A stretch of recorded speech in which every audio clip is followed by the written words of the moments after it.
नाग देवता।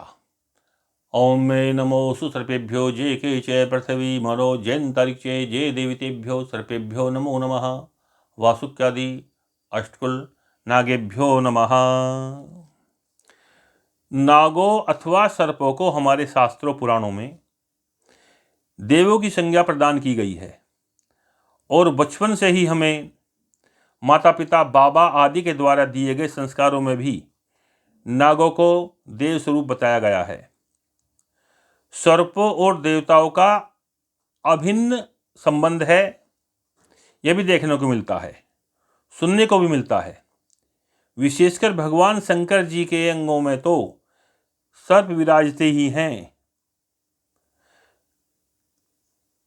सर्प मृत्यु अथवा काल का प्रतीक माना गया है। कहते हैं भूमि में गड़े धन की रक्षा सर्पों के द्वारा की जाती है। सर्प अनेक प्रकार के होते हैं, इनमें काले नाग को सर्वाधिक विषैला माना गया है। ज्येष्ठ और आषाढ़ मास में सर्पों को मद होता है, उस समय ये मैथुन करते हैं। तदुपरांत कार्तिक मास में सर्पिणी परसव के रूप में ढेर सारे अंडे निकालती है। सर्पों की मृत्यु विशेषकर 8 प्रकार से होती है। नंबर 1, मोर पक्षी सर्प को पूरी तरह निकल जाता है। नंबर 2, मनुष्य के द्वारा अर्थात मनुष्य भी सर्प का शत्रु है। नंबर 3, चकोर पक्षी के द्वारा भी सर्प की मृत्यु हो जाती है। नंबर 4, बिल्ली भी सर्प को मार डालती है। नंबर 5, नकुल और सर्प की लड़ाई तो सपेरे भी दिखाते हैं, जिसमें नेवला सर्प को मार देता है। नंबर 6, सूकर भी सर्प को मार देता है।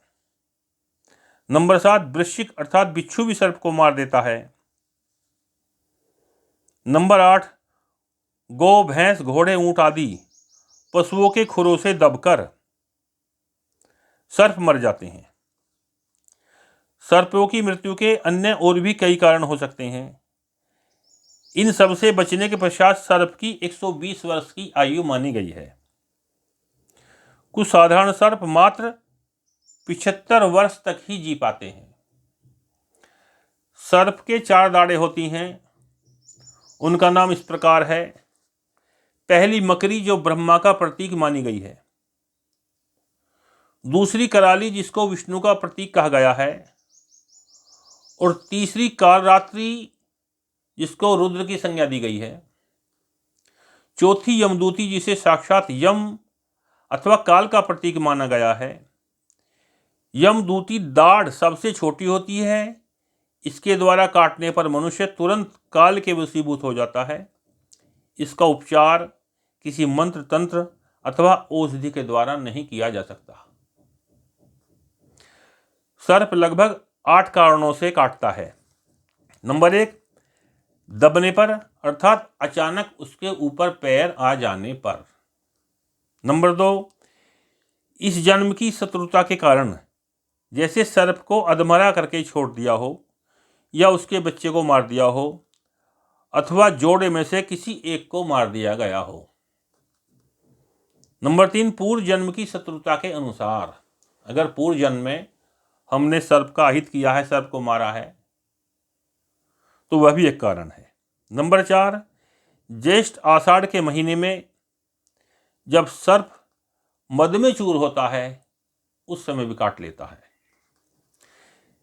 जब सर्प भूखा होता है तब भी डस लेता है। जब सर्प के अंदर विष का वेग अधिक हो जाता है, तब भी अकस्मात सर्प डस लेता है। नंबर 7, अपनी संतान अथवा अपनी रक्षा करते हुए भी सर्प डस लेता है। नंबर 8 है, काल की प्रेरणा से अर्थात जिसकी मृत्यु सर्प दंश से निश्चित हो। जानकर लोग सपेरे आदि घाव को देखकर ही पहचान लेते हैं। काल की प्रेरणा से अर्थात जिसकी मृत्यु सर्प दंश से निश्चित हो, ऐसे मनुष्य की मृत्यु का होना। ये जानकर लोग सपेरे आदि घाव देखकर ही पहचान कर लेते हैं कि किस दाढ़ से किस कारणवश काटा गया है। अतः जहां तक संभव हो सके सर्प को मारना नहीं चाहिए, और जहां आत्मरक्षा के लिए मारना अत्यंत आवश्यक हो या अकस्मात अनजाने में किसी के द्वारा सर्प की मृत्यु हो जाए तो प्रायश्चित करना चाहिए। इससे आगे की जानकारी अगली वीडियो में दी जाएगी। ओम सर्पेभ्यो नमः। से धन्यवाद। जय जय श्री सीताराम।